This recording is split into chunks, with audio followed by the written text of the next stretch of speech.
So see if I don't break it, okay? If I break, oh, it's okay.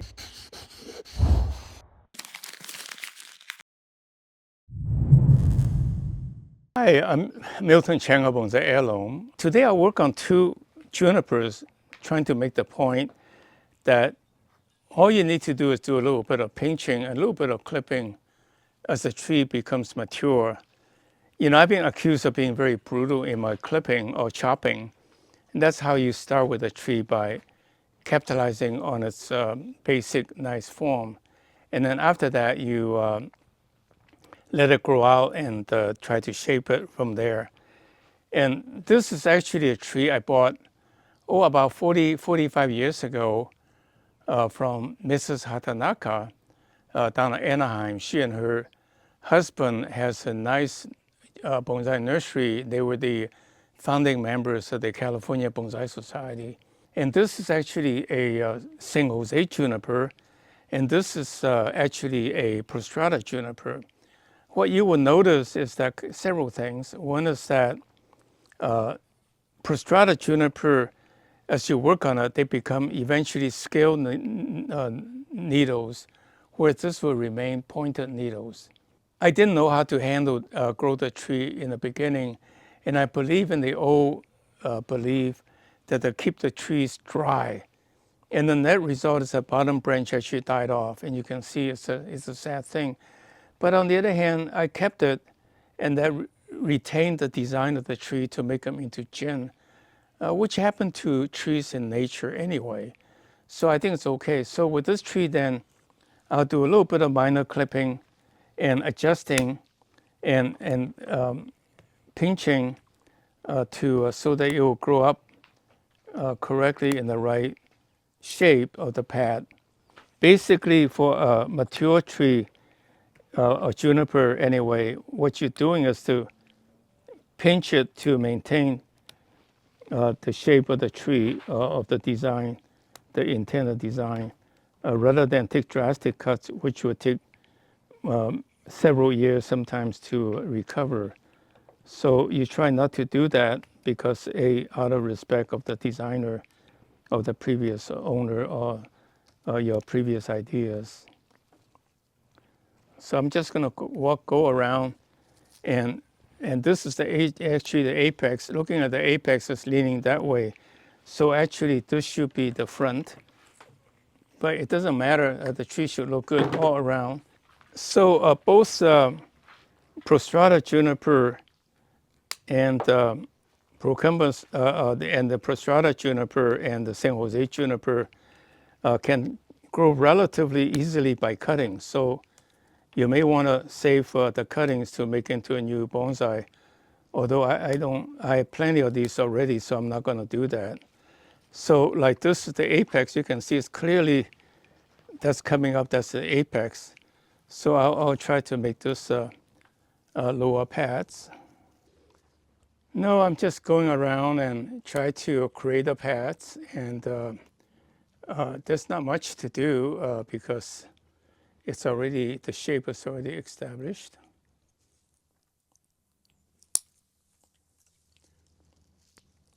Always leave a little bit of option to take alternative pathway by leaving a little bit of green that you can always pinch off later.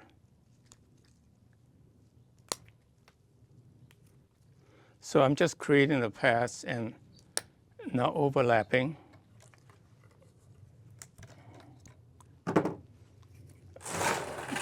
Juniper branches are very resilient. After it's cut, it will last a long time. It will not rot, except termite or little carpenter ants. So you have to be a little vigilant about ants because they can empty out the whole tree.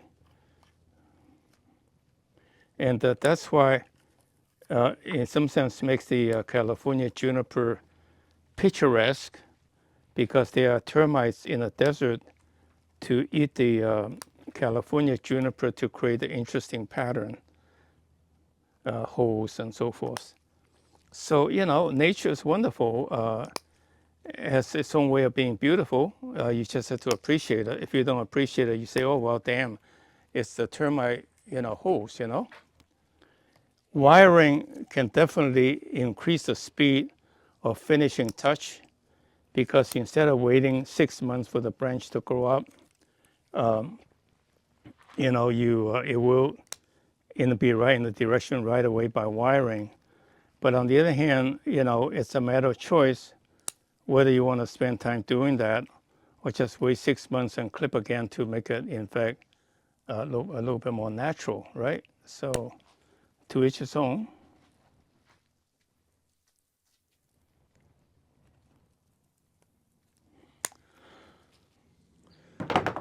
So let me turn this around again to show you the front of this tree. Now, the only thing I would like to do is to suggest that pull this branch down because I need to have a little bit more drooping of an old branch to show the age. So see if I don't break it, okay? If I it's okay. If I break it, it will stay put. But in the meantime, it will come out right. Use the electric tape to prevent the crack from drying out. It was here that was cracked.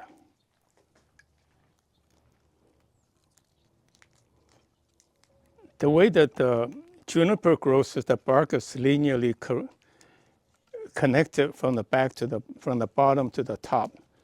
So if you break it, the likelihood is the bark is linked, so it will not dry out. So that's how they can bend some of the shimpaku so abruptly, and it's just fine.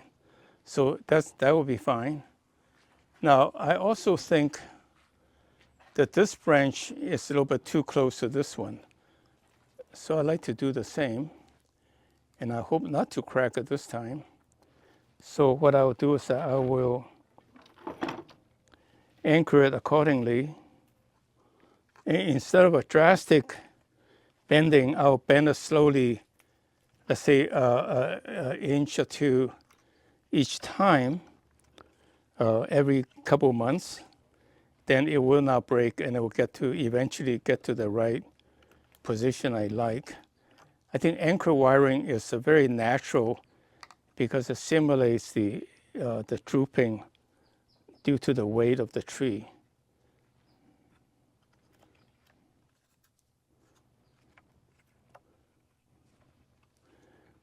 So if I anchor it out here, at worst case, it will crack right at this joint, which means the branch will survive.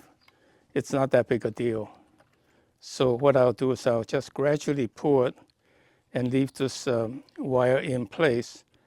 You see, I can pull it a little bit every couple months to eventually separate out this branch from that branch. And let me see, one last thing, I can say this branch is also too close to this. So in some sense, what I'm saying is that the last phase of design, in the sense of getting close to being a show tree, is that you fine tune it by a little bit of a anchor wiring and so forth to position the branch in place. And that's also very timely because the old branch tend to droop.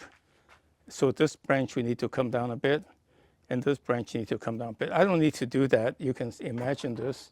So I will fine tune this and show you eventually 6 months from now the progress of this tree, and I'll keep this in a gallery so you can keep track of its progress.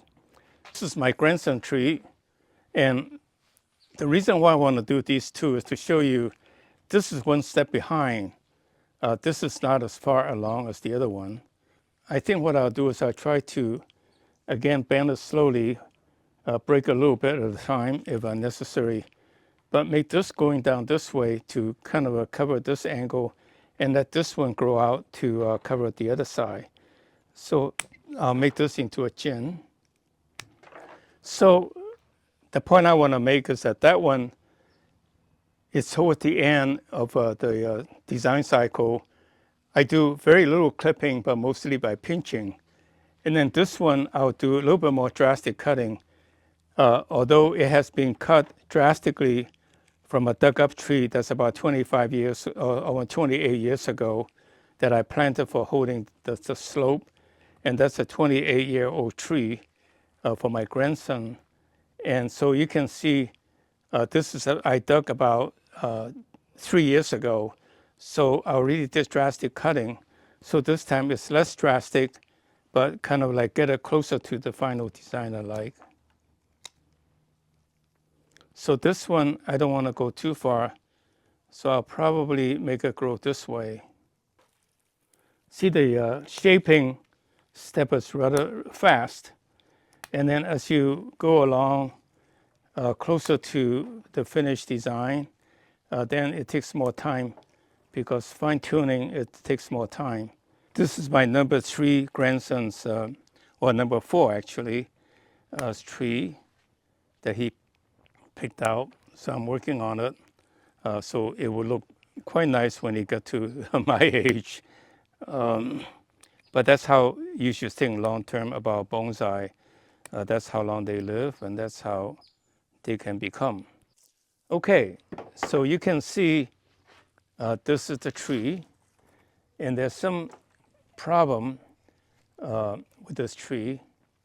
When I first started, the idea is to somehow use this part as the apex. So I put this tree in the back and growing this way, hoping this will branch out to become a top.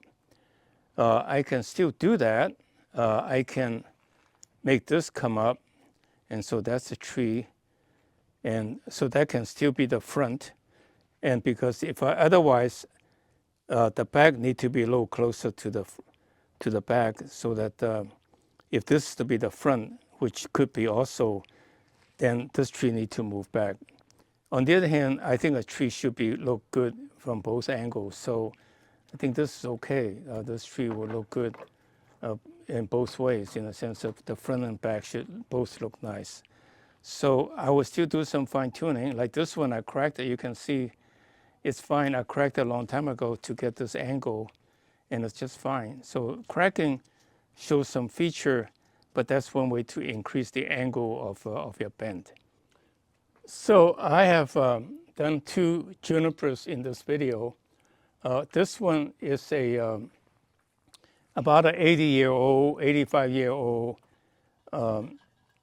San Jose juniper I got from Mrs. Hatanaka about 40 years ago.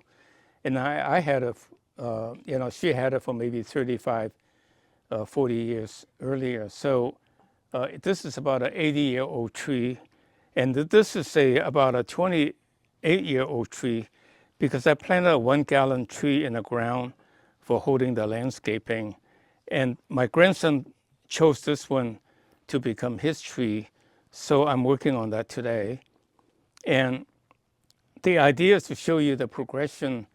As you work on the tree, you only have to do minor pinching to make it keep the shape, and do finer adjustment in the guy wire to get the tree branches to the right angle.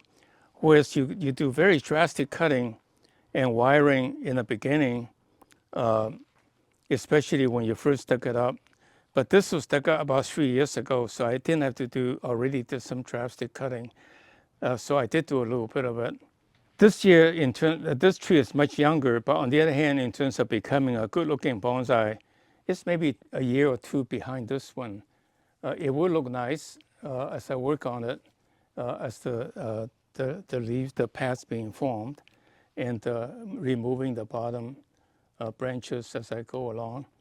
So please stay tuned. The whole idea is that I'm making these into bonsai and then show them every 6 months or so to give you an update so you can keep track of the development, to learn from what the tree looked like with aging and what you need to do with it along the way.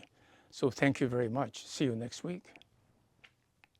Well, thank you very much for watching today's video. subscribe to our channel and tell a friend. And most importantly, go to our website and sign up to become our VIP so that we can send you announcements of special considerations. Thank you very much. See you next week.